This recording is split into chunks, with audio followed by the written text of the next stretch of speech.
Hello friends, welcome to Kannan info Tamil. நம்ம இன்னைக்கு என்ன டாபிக் பார்க்க போறோம் அப்படின்னா, உக்ரைன் ரஷ்யா போர்ல KH-47M2 அப்படிங்கிற ஹைப்பர்சானிக் ஏர் லான்ச் பாலிஸ்டிக் மிசைல் முதல்ல பயன்படுத்தப்பட்டிருக்கு. இந்த மிசைலை பயன்படுத்தி ரஷ்யா உக்ரைனுடைய ஆயுத கிடங்கின் மீது தாக்குதல் நடத்தியிருக்காங்க. ஒரு மாடர்ன் வார்ஃபேர் சினாரியோல இதுதான் முதல்ல ஹைப்பர்சானிக் மிசைலை பயன்படுத்தி நடத்தும் தாக்குதல். ஹைப்பர்சானிக் மிசைல் தொழில்நுட்பத்துல ரஷ்யா தான் உலகின் தலை சிறந்த நாடு. அதற்கு பிறகு சீனாவும் ஹைப்பர்சானிக் தொழில்நுட்பத்துல முன்னேறி வர்றாங்க.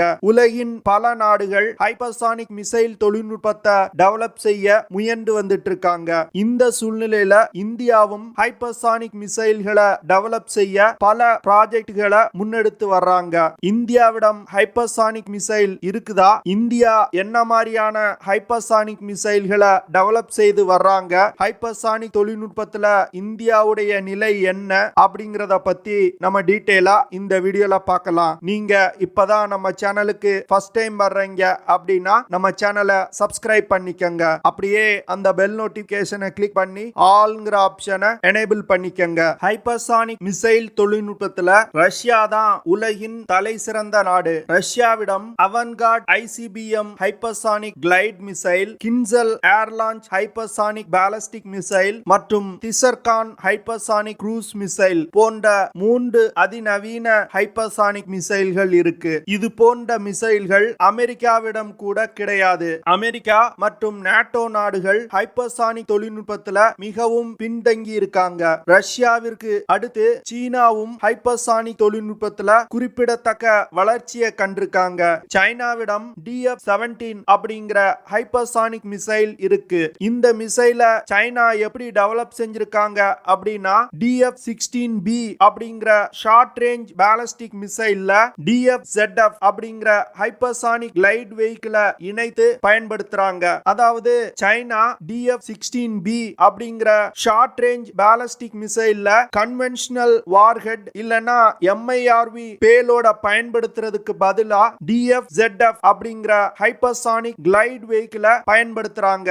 இந்த மிசைல சைனா இதுவரைக்கும் 9 தடவைக்கு மேல வெற்றிகரமா சோதனை பண்ணிட்டாங்க. 2019 வருடம் இந்த DF-17 மிசைல தங்களோட படையில் இணைச்சிருக்காங்க.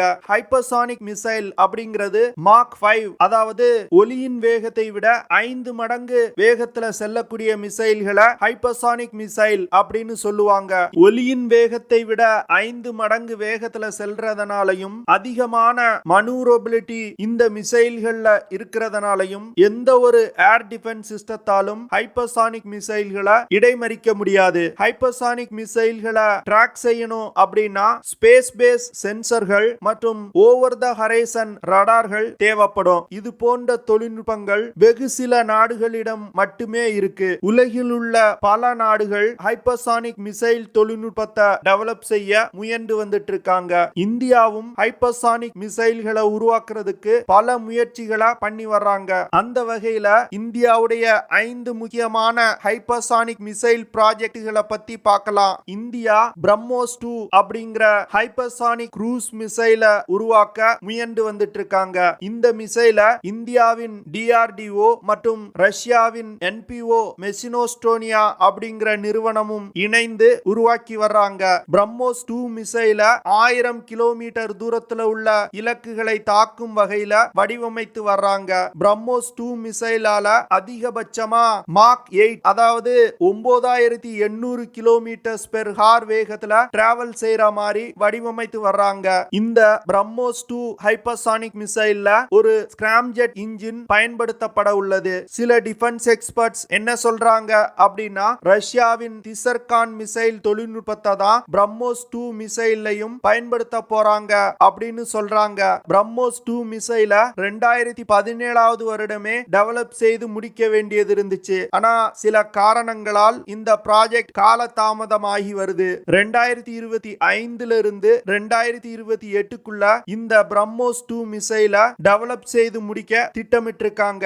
அடுத்து DRDO ருத்ரம் 3 அப்படிங்கிற ஹைப்பர்சானிக் ஏரோ பாலிஸ்டிக் மிசைல டெவலப் செய்து வந்துட்டு இருக்காங்க.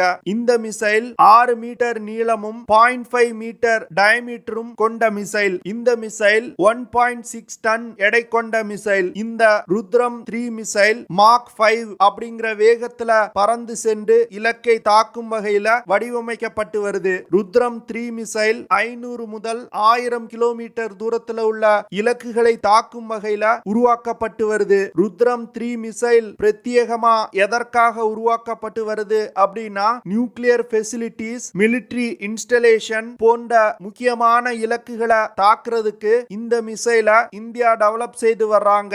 இந்த மிசைல்னால 200 கிலோகிராம் எடை கொண்ட வெடிபொருட்களை சுமந்து சென்று தாக்குதல் நடத்த முடியும். ருத்ரம் 3 மிசைல் ரஷ்யாவின் கின்சல் ஏர் லான்ச் பாலிஸ்டிக் மிசைல் போன்ற மிசைல். ருத்ரம் 3 மிசைல Su-30 MKI போர் விமானத்துல முதல்ல இணைத்து பயன்படுத்த திட்டமிட்டிருக்காங்க.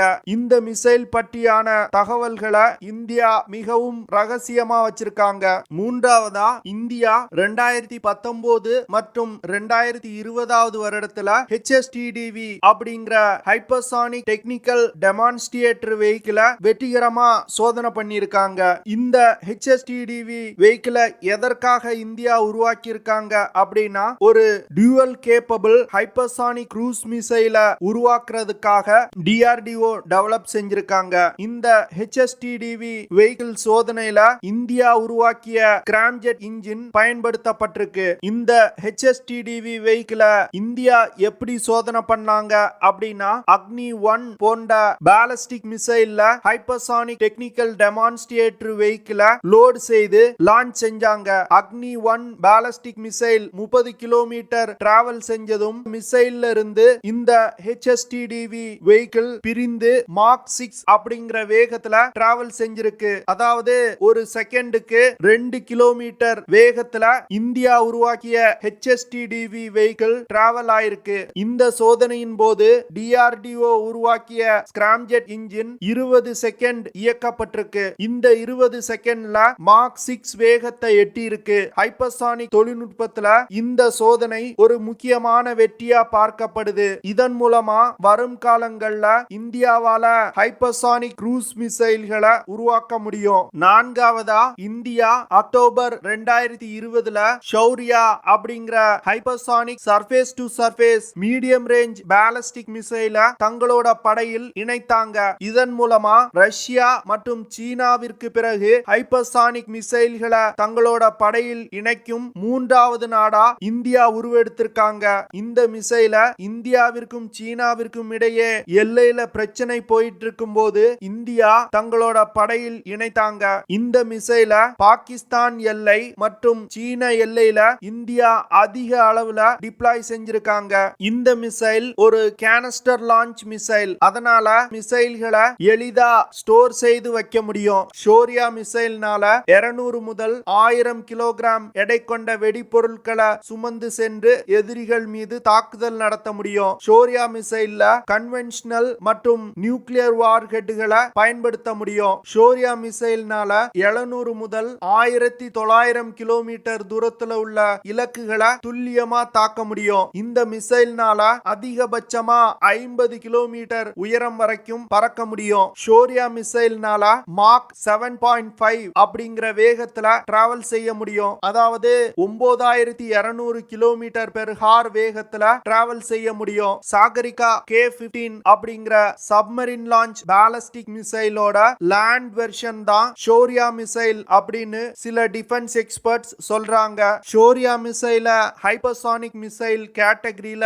எதற்காக இணைக்கிறாங்க அப்படின்னா இந்த மிசைலோட சூடோ பாலிஸ்டிக் ட்ராஜெக்டரி காரணமா. ஷோரியா மிசைல் எப்படி வேலை செய்யுது அப்படின்னா லான்ச் செய்தவுடன் 50 கிலோமீட்டர் தூரம் உயரம் வரைக்கும் இந்த மிசைல் பறக்கும். அதற்கு பிறகு ஒரு ஹைப்பர்சானிக் கிளைட் வெஹிக்கிள் எப்படி டிராவல் ஆகுமோ அதே போன்ற ட்ராஜெக்டரியில டிராவல் ஆகி இலக்கை சென்று தாக்குது. இந்த மிசைல்னால இலக்குல இருந்து 20 முதல் 30 மீட்டர் தூரத்துல மிக துல்லியமா தாக்குதல் நடத்த முடியும். கிட்டத்தட்ட 1 டன் கிலோகிராம் எடை கொண்ட வெடிபொருட்களை எடுத்து செல்றதுனால இந்த மிசைல்கள்னால எதிரிகளுக்கு அதிகமான சேதத்தை ஏற்படுத்த முடியும். அடுத்து ஐந்தாவதா இந்தியாவுடைய டிஃபென்ஸ் மினிஸ்ட்ரி ஹைப்பர்சானிக் கிளைட் வெஹிக்கிள மேக் 1 கேட்டகரிக்கு கீழே கொண்டு வந்துட்டாங்க. இதன் மூலமா ஹைப்பர்சானிக் கிளைட் வெஹிக்கிள உருவாக்குறதுக்கு இந்திய அரசாங்கம் 20% நிதியுதவி செய்யும். இதன் மூலமா அதிகமான தனியார் நிறுவனங்கள் ஹைப்பர்சானிக் கிளைட் வெஹிக்கிளை